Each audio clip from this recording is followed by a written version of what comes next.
So from the Führer bunker, you travel 75 feet into this tunnel. Hidden beneath Europe's quiet hills lie long-forgotten World War II bunkers, sealed by war and reclaimed by nature. But now, they're being uncovered. Oh my goodness. That's an entrance. At Hitler's Wolf's Lair, the chill wasn't from the air, but from what history left behind. If this is a military compound that is protecting Adolf Hitler, you would expect to find security like this. From the ruins of the Reich Chancellery to untouched underground fortresses, these places echo with eerie, almost fairy tale whispers of the past. What other secrets still sleep in the shadows? Let's finally step inside the long-lost World War II bunker that's just been uncovered. Like a permanent duty station, you know. There's massive, vast communication systems in place. World War II air raid shelter in Canford Cliffs. Digging into World War II history isn't just for textbook lovers. It's like opening a time capsule full of dusty secrets, eerie stories, and the kind of moments that make you go, wait, this really happened? If you ever find yourself wandering through the quiet corners of Dorset and Hampshire in the United Kingdom, you're actually walking across land that once buzzed with the tension and resilience of wartime Britain. One of the most surprisingly cool finds in this area? A forgotten air raid shelter tucked away in Canford Cliffs. Yes, right between Bournemouth and Poole. And get this, it's hiding in plain sight. This piece of World War II history is literally beside a playground in a regular neighborhood. Imagine pushing your kid on a swing while standing just a few feet from a tunnel that once saved lives. At first glance, it looks like a low concrete wall, probably designed to stop flooding. But step inside, and you're suddenly in a tight little passage that opens into a chamber with 3 rows of benches hugging the walls. It's compact, a little eerie, and could squeeze in around 60 to 80 people back in the day. It wasn't luxury, it was survival. The kind of place where neighbors clutched radios, kids held onto teddy bears, and everyone just hoped the bombs wouldn't hit too close. And bombs? They came often. Bournemouth was hit with around 50 bombing raids during the war. More than 2,000 bombs rained down, turning parts of the city into rubble. This tiny Canford Cliffs shelter probably saw more action than any history book will ever tell. Sirens would scream overhead, and people would pour in, waiting out the nightmare. To give you a sense of how real the danger was, a hotel just 160 meters away from the shelter was completely wiped out by a German bomb. That's barely 2 football fields. There's also a powerful local memory tied to the place. A news report recalled a boy who once lived nearby. His school was bombed overnight, flattened. But instead of crumbling, he and his classmates did what kids do best. They turned the wreckage into a treasure hunt, collecting pieces of fallen German Messerschmitt planes like strange souvenirs of chaos. You can almost picture them sitting in that very shelter, knees to their chests, waiting for the all clear. Today, this forgotten bunker is more than just old bricks and benches. It's a quiet witness to a terrifying time, a piece of history that speaks volumes, if you know where to look. And speaking of hidden stories, we have only scratched the surface, because later in this episode, we're unearthing the lost World War II bunker that turns everything you thought you knew on its head. Regelbau 502 Bunker. Somewhere in Poland, tucked between today's calm landscapes and yesterday's chaos, there's a concrete relic that's aged like a war movie set left on pause. Built way back in 1939 as part of Germany's Pomeranian Wall, basically their version of a massive "Keep Out" sign, it was one of many bunkers meant to guard the borders of East Prussia. But unlike most wartime ruins that now look like moss-covered lumps, this one is weirdly well preserved. Think less post-apocalyptic wreck, and more time capsule with walls that could still win a fistfight. Step inside, and you'll find original wartime features still intact, from an ultra-rare observation cupola to a gas lock entry system that feels like something out of a Cold War escape room. For years, this place was hidden under layers of dirt and forgotten history, like a dusty relic in Grandma's attic. Thanks to those passionate preservationists, the bunker is now open to the public, and it's not just a hollow shell. One room has been lovingly restored to look exactly like it did during World War II, while another gives you the full multimedia experience, lights, sounds, and just enough atmosphere to make your neck hairs stand up. Nearby, there's even a mini bunker with a machine gun nest, because apparently, one bunker just wasn't enough for this history buffet. While other Regalbau 502 bunkers have been lost to bulldozers and new condos, this one stands proud and spooky as a rare survivor of its time. Bunker BS-3 Pasica. What do you get when you mix Cold War paranoia, concrete, and decades of silence? A ghostly bunker frozen in time. Somewhere in the woods near Bratislava, there's a bunker that looks like it retired early from military life and decided to become a mossy art installation. It once braced for war, now it just braces for tourists with flashlights and curiosity. Built between the mid-1930s, back when black and white movies were still a thing and the world was inching toward chaos, this chunk of Czechoslovak military engineering was designed to be a frontline guardian. It wasn't just a bunker, it was part of an entire defensive strategy meant to protect the border with Austria, just as the shadow of Nazi Germany started stretching across the continent. Imagine a concrete turtle shell, armed to the teeth, staffed by 21 soldiers, and ready to face the unthinkable. Back in the day, this bunker was loaded with heavy machine guns and a mission: hold the line. It was one of many in a fortified chain, like a row of dominoes that, thankfully, never got pushed. Some of these bunkers have since been polished up and turned into museums, but not BS-3. This one was left to time, moss, and Mother Nature. Today, it's a ghost in the woods. Its concrete walls are cracked like an old sidewalk after too many winters, and the forest has fully claimed it. Ivy creeping in, roots breaking through, trees growing up around it like they've been standing guard all along. Getting to it? Not exactly a Sunday stroll. The journey feels like a mini quest. You start near the Lafranconi Bridge, then follow a long-distance hiking path until you go full explorer mode and cut into the woods. There are no signs, no directions, just you, the trees, and a trail that may or may not still exist. Along the way, if you're lucky or persistent, you'll stumble across other abandoned bunkers like BS-2 Molda, crumbled cousins of BS-3 that once formed a tight-knit defense network. The weird part? None of these bunkers ever got to do what they were built for. The war they were made to face skipped right over them. All that concrete and preparation, never tested, never fired in anger. Now, BS-3 just sits there, breathing quietly through cracks in the concrete, soaked in silence. Hanstom Fortress. Scattered like forgotten chess pieces across the rugged coastline of northern Denmark, over 450 bunkers lie buried in sand dunes and peeking out from the windswept earth. This isn't just some random wartime relic graveyard, it's what remains of Hanstom Fortress, a once mighty stronghold of Nazi Germany's infamous Atlantic Wall. Back in the early 1940s, the Nazis weren't just building for defense, they were building to intimidate. And Hanstom? It was one of their crown jewels. This coastal beast was designed to control the vital Skagerrak Strait, the gateway between the North Sea and the Baltic. Basically, if Allied ships wanted to pass through, they'd have to squeeze between Denmark and Norway, right into the jaws of Hanstom and its sister site, the Vara Fortress across the water.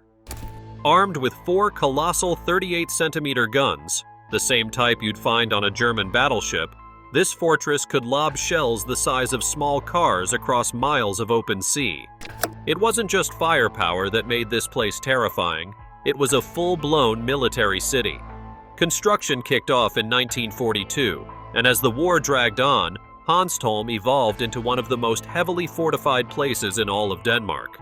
We're talking rocket launchers, anti-aircraft batteries, and a maze of underground bunkers so deep and extensive they had their railway system for hauling ammunition from storage to the guns. Some bunkers were even armed with M19 automatic mortars, deadly machines capable of spitting out 120 rounds per minute. If you were trying to land troops here, good luck. It would have been like storming a concrete hornet's nest. Fast forward to today, and Hanstom is stuck somewhere between past and present. Parts of the fortress have been cleaned up and turned into a museum, where visitors can walk through original bunkers and see wartime gear preserved almost too perfectly. Bunker Valentine. Bunker Valentine isn't just a leftover chunk of concrete. It's one of the most chilling time capsules of Nazi Germany's wartime ambition, still casting a shadow over the banks of the Weser River. At first glance, it looks like something out of a post-apocalyptic video game. Massive, cracked, and eerily quiet. But peel back the layers, and you'll uncover a dark legacy built on desperation, domination, and thousands of stolen lives. Constructed between 1943 and 1945, this colossal submarine shipyard was intended to mass-produce the infamous Type 21 U-boats, high-tech subs that could have shifted the balance in the Battle of the Atlantic. These weren't your average underwater boats. They were meant to sneak through Allied patrols like ghosts, cutting off critical supply lines and dragging the war out even longer. And the scale? Absolutely mind-blowing. We're talking 426 meters long, nearly 100 meters wide, with walls over 4.5 meters thick, thicker than some modern apartment buildings. At the time, it was Germany's largest freestanding bunker, a megastructure that looked more like a concrete fortress than a factory. But for all its brute strength, not a single submarine ever rolled off its assembly line. That's because the story behind Valentine isn't just one of military might. It's one of immense human suffering. Construction was driven by forced labor, and over 12,000 people, including prisoners of war, civilians, and concentration camp inmates, were pushed to the breaking point. These men were worked to death under nightmarish conditions, starvation rations, freezing temperatures, brutal punishments, and zero medical care. An estimated 1,600 died before the place was even finished. In April of 1945, just as the Allies were closing in, British bombers unleashed hell on the site, punching a hole in the unfinished structure. The war ended before a single submarine could be launched, and the project, like so many of Hitler's grand visions, collapsed under the weight of its own cruelty. After the war, officials debated what to do with the hulking concrete giant. Blowing it up was considered, but its sheer size and its proximity to homes made that way too risky. Imagine dropping a megaton boulder in the middle of a neighborhood. So, the Allies used it for bomb tests, and by the 1960s, the German Navy briefly repurposed sections of it for storage. It wasn't until 2010 that the site finally took on a new mission, one of remembrance. Today, Bunker Valentine is a public memorial with a 1.5-kilometer walking path weaving through its weathered remains.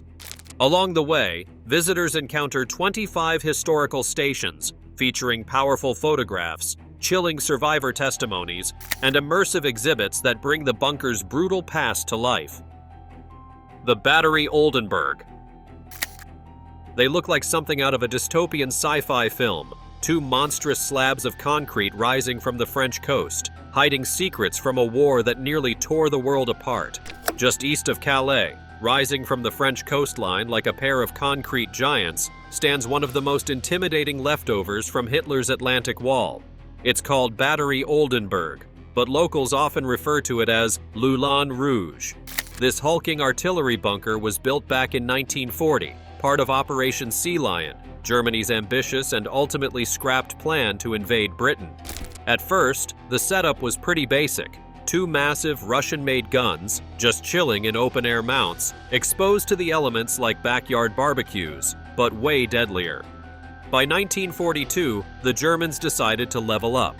They encased the guns in thick, reinforced concrete casemates, transforming them into the fortress-like bunkers you can still walk through today. Each one stretches a whopping 35 meters long and stands 15 meters tall. Basically, imagine stacking 5 giraffes on top of each other and adding a cement overcoat. These beasts weren't placed randomly either. Their location was carefully calculated to cover a wide swath of the Strait of Dover, a stretch of sea so fiercely contested during the war that it earned the nickname Hellfire Corner. It was like the Autobahn of artillery, with shells flying so often you'd think it was rush hour in the apocalypse. Now, the guns themselves had a backstory worthy of a war movie. Originally captured from the Russians during World War I, they were dusted off, rechambered from 255mm to 240, and given a German makeover by the folks at Krupp, the same industrial giant behind many of the Reich's war machines. Each cannon could lob a 150-kilogram shell nearly 30 kilometers. That's like hurling a piano from one town to another. Although these guns couldn't quite reach the English mainland like some of the bigger batteries, they played a crucial role in guarding Axis shipping lanes and scaring the living daylights out of anyone sailing nearby. But here's the twist. These bunkers weren't just about brute force. They were mini-cities, complete with barracks, ammo depots, and even a hospital, which was strangely decorated with painted frescoes.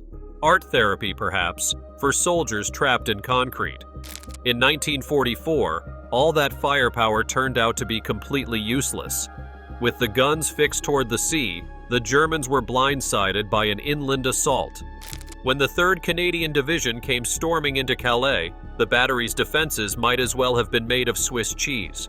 Today, these massive structures still loom over the coast, frozen in time like forgotten sentinels. The St. Nazair submarine base. Imagine a concrete monster big enough to house submarines, bakeries, and even a hospital. Welcome to the St. Nazair submarine base. Tucked along the French Atlantic coast, this beast was built by Nazi Germany in a breakneck 16-month sprint between 1941 and 42. Think of it as Germany's industrial-sized panic room for U-boats. This thing is huge. We're talking over 300 meters long, 130 meters wide, and as tall as a 6-story building. If you laid out 5 football fields side by side, you'd start to get the picture. And the roof? It's like armor plating for a fortress, nearly 10 meters thick, made of concrete, granite, and steel beams. The base had 14 submarine pens, with the first 8 working as dry docks where the German U-boat crews would tune up their underwater predators. But this wasn't just a giant garage for war machines. It was a floating city. Inside there were workshops, ammo depots, bunk rooms, a hospital, restaurants, and even bakeries. Because apparently, you can't go to war without fresh bread. By 1943, they'd added a fortified lock system to help submarines safely move between the base and the Loire River, all while dodging enemy fire. The entire place was bristling with anti-aircraft guns, machine gun nests, and mortars. It was like a porcupine made of concrete, practically untouchable from the air. And yet, despite all that muscle, the full extent of its firepower is still a bit of a mystery. Some say it could have doubled as a small city's defense force. Fast forward to today, and the St. Nazair submarine base is still very much standing, massive, silent, and ominous. Visitors can now explore its echoing corridors, step inside those eerie submarine pens, and even climb to the rooftop for sweeping views of the port and estuary. Bunker Calais. Perched on the windswept cliffs of Cap Gris-Nez in France, this massive coastal artillery battery isn't just a bunker, it's a leftover boss-level fortress from World War II. Built in 1942 by the infamous Todt organization, this beast was part of Hitler's so-called Atlantic Wall, a defensive line meant to keep Allied forces at bay. At the heart of the site, 4 gigantic Krupp-built guns, each measuring a whopping 380 millimeters. Basically, they were the rocket launchers of their time.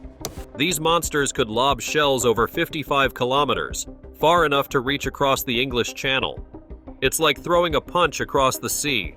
Each gun was tucked inside a concrete fortress with walls and roofs more than 3 meters thick. That's about the height of a single-story house. Allied planes tried bombing it into submission, but the place was basically the wartime version of a tank. It took Canadian forces until late September 1944 to finally wrest control of the site after a full-on ground assault. Originally named Siegfried, the battery was later renamed in honor of Fritz Todt, Hitler's go-to engineer and the mastermind behind much of the Nazi war machine. The site's importance wasn't just symbolic, it was strategic. The guns fired up to 12 times a day, pounding Allied ships and coastal targets. But here's the wild part. The entire installation was decked out in some next-level camouflage. We're talking fake farmhouses, painted trees, and clever disguises that made it blend right into the countryside. Even Hitler, Rommel, and Goering dropped by for a visit, just to give you an idea of how seriously they took this place. These days, one of the massive concrete casemates has been transformed into the Musée du Mur de l'Atlantique, a museum that dives deep into the site's war-torn history. Among the highlights, a rare K5 railway gun, wartime artifacts, and original bunker systems you can still explore. You'll even see old railway tracks once used to shuttle heavy ammunition. Visitors today can roam through the haunting ruins, peer out over the English Channel from its panoramic vantage point, and get a chilling sense of just how serious Nazi Germany was about holding its ground. Reich Chancellery Bunker. The Reich Chancellery Bunker, better known as the Führer Bunker, is like the ultimate hideout that couldn't escape its grim fate. Hidden deep beneath Berlin's Grand Reich Chancellery, this underground fortress was where Hitler and his inner circle took their last stand during the dying days of World War II. It wasn't built overnight.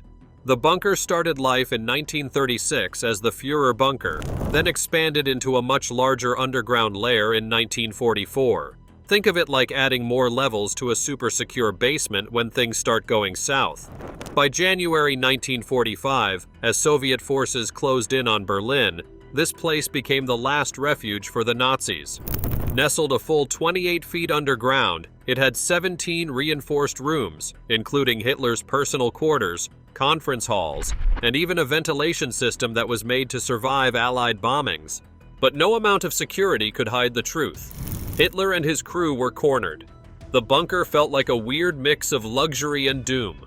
Expensive carpets, art from the Reich, and Hitler's prized portrait of Frederick the Great decorated the drab hallways. But the atmosphere was anything but calm. It was like living in a mansion that everyone knew would eventually collapse. On April 30th, 1945, as Soviet forces closed in, Hitler and Eva Braun took their own lives within those walls. Joseph Goebbels and his family followed suit the next day. After the war, the Chancellery was destroyed by Soviet forces, and the bunker was essentially buried. Germany didn't want any reminders of that dark chapter, so it was left unmarked, until 2006, when a small, discreet plaque was placed at the site, now just a regular parking lot. Kemels' top-secret bunker. Somewhere beneath an unassuming house in Kemel, Belgium, lies a Cold War relic. You'd never guess it from the surface, but beneath this quiet patch of land is one of Western Europe's most secretive military installations, an underground command bunker that was once prepped to direct defenses if the Cold War ever turned hot. Built between 1952 and 1956, this hidden fortress was like the brain of Western Europe's air defense system, built to spring into action if the Soviets ever made a move. Locals whispered about something strange going on in the area, stray military trucks, random security patrols. But the true purpose of the site was buried under decades of classification. And buried is the right word. This beast lies a solid 15 meters underground, encased in 2-meter-thick walls and wrapped in a copper Faraday cage to block out electromagnetic waves. Basically, it was the military version of a tinfoil hat, only, you know, the size of a warehouse. The bunker measured about 30 by 30 meters, big enough to house a fully functional command center. Originally, it was meant to work hand-in-hand with radar stations in places like Saint-Hubert and Glans, helping coordinate Europe's defense. But plans shifted when NATO centralized its air operations elsewhere, and the Kemel bunker was left with a slightly different mission, to become Belgium's top-secret wartime command post. In the 1960s, the bunker got a second life. Up to 600 personnel worked in rotating shifts, training for nuclear doomsday scenarios. It was like a post-apocalyptic office job, without the coffee breaks. At the heart of it all was a 2-level operations room, decked out with floor-to-ceiling maps and lined with offices for military strategists who planned for every terrifying what-if the Cold War could throw at them. Power? covered. The bunker had diesel generators for backup electricity, underground phone lines, and enough infrastructure to keep things running if the outside world went dark. If this bunker were a movie set, it'd be a cross between Dr. Strangelove and Mission Impossible, minus Tom Cruise dangling from the ceiling. Even after the Cold War simmered down, the place stayed a secret. It wasn't until 2010 that the bunker was restored and opened as a museum. Now, curious visitors can descend into its depths and explore the preserved command rooms, dusty Cold War-era equipment, and haunting maps frozen in time. But even with the site now open to the public, there's still an air of mystery about it. People wonder, if something like this was hidden for decades right beneath a quiet Belgian village, what else might still be buried under our feet? And just so you know, we're not done yet. If you think this bunker is wild, wait until later in the episode, because we're heading underground again for a long-lost World War II site. Lost World War II Bunker. It started like any routine dig, until a piece of skull popped out of the dirt and everything changed. Deep in the quiet forests of Poland, where nature has slowly taken back the land, a team of archaeologists just stumbled on something chilling and totally unexpected. While exploring the ruins of the Wolf's Lair, Adolf Hitler's once heavily guarded Eastern Front HQ, researchers uncovered a secret that stopped them cold. Right under what used to be the private bunker of Nazi leader Hermann Göring, they found 5 skeletons. And here's the creepy part. None of them had hands or feet. The bones belonged to 3 adults, 1 teenager, and even a newborn, all laid out facing the same way. No clothes, no personal items. Like a chilling, real-life murder mystery buried just below the surface. The team wasn't even looking for bodies. They were just trying to find old flooring, like pulling up your grandma's carpet and finding a crime scene underneath. But just 10 centimeters down, boom, a piece of skull.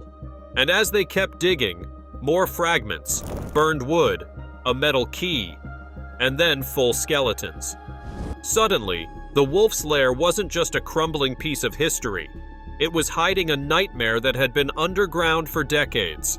Now, the big question, what happened here? Some experts say the missing hands and feet could be from how the bodies broke down over time. Others think it looks way more intentional. Either way, something seriously dark went down. Investigators are now doing forensic tests to figure out if these people were victims during the war, or if someone used the abandoned bunker for something even more sinister later on. And honestly, if the place hid 5 bodies this long, who knows what else is still down there? This bombshell first hit the news thanks to Jesse Waters on Fox, and ever since, people have been buzzing. Because just when we thought we knew everything about the Wolf's Lair, it drops this on us. The Benova Bunker. Imagine a concrete monster so big it could pass for a secret villain lair in a spy movie. The Benova Bunker, built by Nazi Germany between 1943 and 44, was intended to be a nearly indestructible hideout for storing and launching V-1 flying bombs. The Nazis even gave it a secret code name, Wasser St. Paul, because evil Lair was already taken, probably. This wasn't just a reinforced shed in the woods, it was a massive project, measuring about 25 meters long, 36 meters wide, and 10 meters tall. And it was stuffed with 55,000 cubic meters of reinforced concrete. That's basically enough concrete to build a bunker, or entomb a dinosaur park. What made this structure even more dramatic? Engineers cooked up a wild technique called Verbunkerung. They built the roof first, then dug out the inside underneath. Why? So they could keep working even while Allied bombs rained down from the sky like angry metal hailstones. The plan was to turn it into a supercharged launch pad with space to store up to 150 V-1 missiles, possibly blasting them off using 2 parallel ramps. But all that ambition hit a major roadblock, called the Royal Air Force. By mid-1944, the Allies dropped tall-boy bombs, basically skyscrapers with wings, scoring direct hits that cracked the supposedly unbreakable roof and turned the surrounding area into a lunar landscape of craters. In total, the site was hit by 27 Allied bombing raids. After the war, the bunker was abandoned, but it's still standing today, wounded, weathered, and quietly brooding on private land. You can still see it from the road, a haunting concrete skeleton of wartime ambition that never quite made it off the ground. The Elba II U-boat bunker. You'd never guess it now, but somewhere beneath a regular old parking lot in Hamburg lies the sunken skeleton of a once mighty Nazi naval fortress. Meet the Elba II U-boat bunker, a concrete beast built in 1940, right on the banks of the Elba River.